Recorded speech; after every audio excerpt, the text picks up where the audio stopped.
আসসালামু আলাইকুম। Creative scholars একাডেমির আরো একটি ক্লাসে আপনাকে স্বাগতম। আজকে আমরা আলোচনা করব অষ্টম শ্রেণী গণিত বিষয়ে 2.1 অধ্যায় অর্থাৎ মুনাফা অধ্যায় থেকে আলোচনা করব। আজকে আমাদের টপিকস গুলো থাকবে মুনাফার অধ্যায় সূত্রগুলো সম্পর্কে ধারণা দেওয়া এবং সেই হিসাবে দুই একটা অঙ্ক করা। তো সবার আগে আমরা মুনাফা সম্পর্কিত কিছু তথ্য দিই। একটা বই দাও তো। অধ্যায়ের নাম মুনাফা। মুনাফার মানে কি? তোমরা কেউ বলতে পারবা মুনাফা কি? মুনাফা হলো কোন একটা বিনিয়োগকৃত টাকা, অতিরিক্ত টাকা। বিনিয়োগকৃত টাকা কি? আমি ব্যাংকে কিছু টাকা জমা রাখলাম বা ব্যাংক থেকে কিছু টাকা ঋণ নিলাম, এই টাকাটার উপর নির্ভর করে আমাকে অতিরিক্ত যে টাকা দিতে হয় সেটাই মুনাফা। সহজ কথায় সুদ। সহজ কথা কি? সুদ। অর্থাৎ ধরো যে কোনো একজন লোকের থেকে আমি 100 টাকা ধার নিলাম। কয় টাকা ধার নিছি? 100 টাকা। সে আমাকে শর্ত দিছে প্রতি মাসে 100 টাকার পরিপ্রেক্ষিতে আমাকে ওরে 10 টাকা করে দিতে হবে। কত টাকা করে দিতে হবে? 10 টাকা করে দিতে হবে। তার মানে আমি নিলাম তার কাছ থেকে কত টাকা? 100 টাকা। এবং এক মাস শেষে তাকে আমি বাড়তি কত টাকা দিচ্ছি? 10 টাকা করে দিচ্ছি। তো প্রথম মাসে 10 টাকা, দ্বিতীয় মাসে আবারও 10 টাকা, এমন করে তাকে যে বাড়তি যে টাকাটা দিচ্ছি ওটাই হলো মুনাফা। ওটাই কি? মুনাফা। আর এই মুনাফার সাথে একটা খেয়াল করে দেখছো, আমি তাকে প্রতিবার একটা নির্দিষ্ট অ্যামাউন্ট দিচ্ছি, নির্দিষ্ট টাকা দিচ্ছি, সেটাকে বলা হবে মুনাফার হার। সেটাকে কি বলা হবে? মুনাফার হার। আর ওই যে একটা নির্দিষ্ট সময় পর পর দিচ্ছি, এই নির্দিষ্ট সময়টাকে আমরা সময় বা বার বলি, যেটাকে আমরা এন দ্বারা প্রকাশ করি। তো চলো তাহলে মুনাফার এই সূত্রটা কি দাঁড়ায় সেটা আমরা একটু লিখি। অর্থাৎ নাম কি? মুনাফা। এটা তোমাদের 2.1 গণিত বইয়ে। সূত্রটা হলো I = PRN। এখানে I হলো তোমাদের মুনাফা, P হলো আসল, R হলো মুনাফার হার, N হলো সময়। N কি? সময়। তো আমি এটা লিখে দিচ্ছি, মুনাফা সমান আসল গুণ মুনাফার হার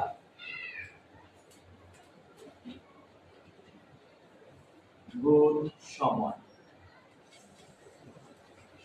এই মুনাফার হারটা সবসময় পার্সেন্টে থাকে। কিসে থাকে? পার্সেন্ট। আর তোমরা জানো পার্সেন্ট হলো শতকরা বা পার্সেন্ট হলো এমন একটি ভগ্নাংশ যার ভর সবসময় কত থাকবে? 100 থাকবে। যার ভর সবসময় 100। এই 100 এর কারণে এই সূত্র আমরা যখন অঙ্ক করতে যাব তখন আমরা সূত্রটা এইভাবে লিখব, I = PRN / 100। এই 100 টা কোথা থেকে আসছে? ওই 8 থেকে আসছে। কোথা থেকে? 8 থেকে। 8 যে মুনাফার হার, সেই হারের কারণে আমাকে ভাগে কত দিতে হবে? 100 দিতে হবে। ভাগে কত দিতে হবে? 100। তো এখানে আমি পরিচয় দিয়ে দিচ্ছি যে I কে, I হলো মুনাফা বা ইন্টারেস্ট বলতে পারো। P কে, P হলো প্রিন্সিপাল বা আসল। তারপরে আর মুনাফার হার, রেট অফ ইন্টারেস্ট, মুনাফার হার বলতে পারি আমরা, মুনাফার হার। আর হলো এন্ড টাইম, কতবার তুমি নিচ্ছ একে, সময় আমরা বলি, সময়। এই হলো মূল সূত্র। এটা কি? মূল সূত্র। এই সূত্রের মাধ্যমে আমরা আরো কয়েকটা সূত্র তৈরি করতে পারি, সেটাও দেখাই দিচ্ছি। যেমন তোমার কাছে প্রশ্ন এমন ভাবে প্রশ্ন দেওয়া আছে যেখানে তোমার কাছে মুনাফা না চেয়ে আসল চাইতে পারে, তোমার কাছে মুনাফার হার চাইতে পারে, কত মুনাফায় বা শতকরা কত মুনাফায় কোন টাকা 3 বছর 5 বছর কোন একটা সময় পর এত টাকা মুনাফা পাওয়া যায়। এই যে মুনাফার হার জিজ্ঞেস করছে, কি জিজ্ঞেস করছে? মুনাফার হার। তো এইভাবেও প্রশ্ন থাকতে পারে। তাহলে মুনাফার হার, সময়ও থাকতে পারে। তো আমরা ওই তিনটে সূত্র আবার লিখে দিচ্ছি। P = হবে I * 100 / RN। আবার R = হবে I * 100 / PN। N = হবে I * 100 / PR। অর্থাৎ আসল সমান মুনাফা গুণ 100 ডিভাইডেড বাই মুনাফার হার গুণ সময়। মুনাফার হার সমান মুনাফা গুণ 100 ডিভাইডেড বাই আসল গুণ সময়। আবার সময় সমান মুনাফা গুণ 100 ডিভাইডেড বাই আসল গুণ হার। বুঝা গেছে? তার মানে সূত্র একটা থেকে আমরা এই তিনটা তৈরি করছি না? একটা সূত্র পারলে কিন্তু এই তিনটা পারা যায় এবং এই সূত্রের মাধ্যমে আমরা ম্যাথ করব। তার সাথে আরেকটু আমি যোগ করে দেই, মুনাফা আসল। আমি আমার একটা উদাহরণ দিছিলাম। উদাহরণটা কি? ধার নিছিলাম কত টাকা? 100 টাকা। প্রতি মাস শেষে কত টাকা করে দিচ্ছি? 10 টাকা করে। ধরো আমি 3 মাস রাখলাম। কয় মাস? 3 মাস আমার কাছে ওই 100 টাকা রাখলাম। তাহলে ওনাকে ওনার আসল সহ যখন আমি ফেরত দিব, সম্পূর্ণ ঋণ ফেরত দিব, তখন ওনাকে আমার কত টাকা দিতে হবে? 130 টাকা। গুড, 130 টাকা। তাহলে 100 টাকা ঋণ বা আসল আর 30 টাকা হলো মুনাফা বা সুদ। তাহলে মোট হলো 130। এই মোট 130 কে বলা হয় মুনাফা আসল। কি বলা হয়? যেখানে মুনাফাও আছে আসলও আছে। কি আকারে? যোগ আকারে। কি আকারে? যোগ আকারে। আবার বলতেছি, তাহলে মুনাফা আসল কি? মুনাফা যোগ আসল। মুনাফা আসল কি? মুনাফা যোগ আসল। মুনাফা আসল কি? মুনাফা যোগ আসল। এখন কোন অঙ্কে যদি এমন থাকে, ধরো আমি আমার উদাহরণ দিয়ে বলতেছি যে 100 টাকা আমি আসল আছে। কত আছে? 100 টাকা আসল হিসাবে আছে। আমি বললাম আমি মুনাফা আসল দিলাম 110 টাকা। তাহলে মুনাফা কত দিলাম? 10 টাকা। কেমনে বুঝলা? মুনাফা আসল থেকে আসল বাদ দিলে মুনাফা পাওয়া যায়, আবার মুনাফা আসল থেকে মুনাফা বাদ দিলে আসল পাওয়া যায়। অনেক অঙ্ক এটাও কাজে লাগে। তো আমি লিখলাম নিচে আরেকটা সূত্র, সেটা হলো a মুনাফা আসলকে a দ্বারা প্রকাশ করে a p যোগ i বা i যোগ p। মুনাফা যোগ আসল বা আসল যোগ মুনাফা, অথবা মুনাফা আসল সমান মুনাফা আসল সমান হবে মুনাফা যোগ আসল। মুনাফা যোগ আসল। তোমরা i যোগ p লেখো, i যোগ p। হ্যাঁ, এই সূত্রগুলো তোলার পরে আমি শিখাই দিব প্রশ্নের মধ্যে দেখে আমরা কিভাবে বুঝবো কোনটা আসল, কোনটা মুনাফা, কোনটা মুনাফার হার, কোনটা সময়। কারণ প্রশ্ন বোঝাটা ইম্পর্টেন্ট। আমি সূত্র জানি, অঙ্কও করতে জানি, কিন্তু প্রশ্নে যদি না বুঝি, দেওয়া আছে যে তথ্যগুলা, সেটার মধ্যে কোনটা আসল, কোনটা মুনাফা, কোনটা মুনাফার হার, কোনটা সময়, এটাই যদি বুঝতে না পারি, বা কোনটা মুনাফা আসল, এটা যদি আমরা বুঝতে না পারি, তাহলে তো সমাধান করতে পারবো না। পারবো? কারণ এই জন্য প্রশ্নের মধ্যে কি লেখা থাকলে আমরা বুঝবো কোনটা কি, সেই বিষয়টা লিখে দিব। এইটুকু আগে তুলে নাও। তোমরা বসে না থেকে যারা চ্যানেলের ভিডিওটা দেখতেছো, অবশ্যই সাবস্ক্রাইব করে দিবা এবং লাইক বাটনে একটা ক্লিক করে দিবা। আর তোমরা এই ভিডিওগুলো তোমাদের বন্ধু ভাই বন্ধু যারা আছে তাদের মধ্যে অবশ্যই শেয়ার করে দিবা। আচ্ছা, এবার আসি আমরা এর উপর নির্ভর করে, এই সূত্রগুলো নির্ভর করে কিছু অঙ্ক করাই। আচ্ছা, চিনার উপায় বলছিলাম যে কিভাবে চিনবো কোনটা থাকলে কি থাকবে, এটা একটু আমি নোট করে দিচ্ছি।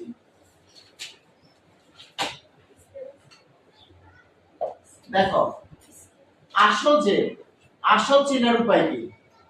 আসল চিনার উপায় দুইটা। একটা হলো ঋণ নেওয়া দেওয়া, এই কথাগুলো থাকবে, ঋণ দেওয়া বা নেওয়া নেওয়া একটা। আরেকটা জিনিস থাকবে যেটা, সেটা হলো এই টাকার লেখা থাকে, কোন একটা কিছু শেষে টাকা, এত টাকার উপর, এত টাকার মধ্যে, এরকম কথা থাকবে না, আমি টাকার লেখা থাকবে। এটা হলো আসল চিনার উপায়। আর এছাড়া অনেক সময় এমনিও থাকে যে এত টাকার মধ্যে কত টাকা পাবে, বা এত বছর যদি এত টাকা রাখা হয় ব্যাংকে, তাহলে কত টাকা আমরা মুনাফা পাবো। আসল সহজে চিনা যাবে, টেনশন কিছু নাই। দ্বিতীয় হলো মুনাফা। মুনাফার জন্য স্পষ্ট লেখা থাকবে মুনাফা। মুনাফার আগে শতকরা লেখা থাকবে না, জাস্ট মুনাফা শব্দটা থাকবে স্পষ্টভাবে। স্পষ্টভাবে কি লেখা থাকবে? লেখা থাকবে মুনাফা। মুনাফা। তবে মনে রাখবা, এই মুনাফার আগে কিন্তু শতকরা লেখা থাকবে না, বা মুনাফার শেষে মুনাফার হার লেখা থাকবে না। যদি মুনাফা শতকরা মুনাফা বা মুনাফায় লেখা থাকে, মুনাফায় এই অন্তঃস্থীয় থাকবে একটা, এইটা যদি থাকে তাহলে হবে না, শুধু মুনাফা থাকবে লেখা, তাহলে বুঝবে এটা মুনাফা। দেন মুনাফার হার, মুনাফার হারের বেলায় সরাসরি লেখা থাকতে পারে মুনাফার হার, একটা কথা লেখা থাকতে পারে কি মুনাফার হার লেখা থাকতে পারে, তারপরে লেখা থাকতে পারে শতকরায়, শতকরা মুনাফা, শতকরা মুনাফা লেখা থাকতে পারে। 3 নাম্বার হলো পার্সেন্ট লেখা থাকতে পারে, সংখ্যার শেষে কি লেখা থাকবে, পার্সেন্ট দেওয়া থাকবে। আর সময় চেনা সবচেয়ে সহজ, কেন? কারণ হলো সময় তো জানো শেষে মাস বা বছর থাকবে, মাস বা বছর থাকবে, তো বিশেষ করে তোমাদের বছরই থাকে, বছর বা মাস থাকবে, তবে তোমাদের ক্ষেত্রে বছরই থাকে, তোমাদের কাছে কি থাকে, বছর। এবার আমি একটা প্রশ্ন দিয়ে বুঝাই যে আমি কিভাবে এই লেখাটা যে লিখলাম এটার সাথে প্রশ্নের মিল কতটুকু। ধরো একটা উদাহরণ দেখাচ্ছি। রমেশ সাহেব ব্যাংকে 5,000 টাকা জমা রাখলেন, 5,000 টাকা জমা রাখছেন, এই যে ঋণ দেওয়া বা নেওয়া আসছে, জমা রাখছেন, তাহলে 5,000 আসল বুঝে গেলাম। এবং ঠিক করলেন যে আগামী 6 বছর, এই যে বছর লেখা তার মানে এটা কি সময়, চিনে গেলাম। 6 বছর পর তিনি ব্যাংক থেকে টাকা উঠাবেন না, বার্ষিক মুনাফায় 10%, অর্থাৎ পার্সেন্ট আছে 10%, ওই 10টা হবে মুনাফার হার, ওই 10টা কি হবে মুনাফার হার। 6 বছর পর তিনি মুনাফা কত পাবেন, এই যে সরাসরি বলছে মুনাফা, তার আগে কোনো মুনাফার হার নাই, পরে মুনাফার হার নাই, আগে শতকরা লেখা নেই, সরাসরি কি বলছে মুনাফা, তার মানে এটা মুনাফা চাইছে, তার মানে এরপর আমরা বুঝে গেলাম মুনাফা চাইছে। মুনাফার সূত্র কি, I = PRN divided by 100, লেখা অঙ্ক করবা, মান বসা করতে হয়ে যাবে। তারপর মুনাফা আসল যদি চায় তাহলে মুনাফা বের করবা, সে মুনাফার সাথে আসল যোগ করে দিলে মুনাফা আসল হয়ে যাবে, মুনাফার সাথে আসল যোগ করে দিলে কি হয়ে যাবে, মুনাফা আসল হয়ে যাবে। এবার আমরা আমাদের অনুশীলনের একটা অঙ্ক করতে চাই, তোমরা এটা তুলে নাও, তারপর আমি 4 নম্বর করাই দিচ্ছি। প্রশ্ন কি বলছে একটু বলো তো। বার্ষিক মুনাফার হার 10.50 টাকা, বার্ষিক মুনাফার হার, বার্ষিক মুনাফার হার, তার মানে এটা মুনাফার হার দেওয়া, এটা কি দেওয়া, মুনাফার হার দেওয়া। 2000 টাকার এই যে র আসছে টাকার, এই 2000 টাকা এটা হলো মূলত কি আসল, এটা আসল। তারপর হলো 5 বছরে, তাহলে 5 কি বছর লেখা, তার মানে এটা কি, এটা হলো সময়, এটা কি সময়, তা আমরা লিখি দেওয়া আছে।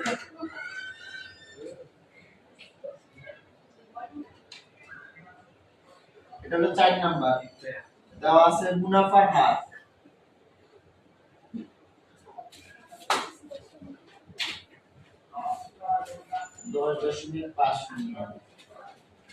তারপরে দেওয়া আছে এটা পার্সেন্টেজ, তারপরে দেওয়া আছে আসল, আসল কত দেওয়া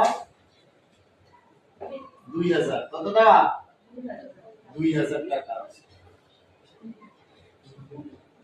আসলের পরে কি দেওয়া, সময় দেওয়া, সময় কত বছর 5 বছর লিখলাম। আমাদের যাবতীয় তথ্য দেওয়া আছে, তথ্যগুলো লিখলাম। এই সকল অঙ্কে বেশিরভাগ সময় তোমরা দেখবা 4টা টপিকস না, যে আসল, মুনাফা, মুনাফার হার এবং সময়, এই 4টার মধ্যে 3টাই দেওয়া থাকবে, তোমার শুধু বাকিটা বের করা। যেমন আমার এখানে মুনাফা বের করতে হবে, আমরা লিখবো আমরা জানি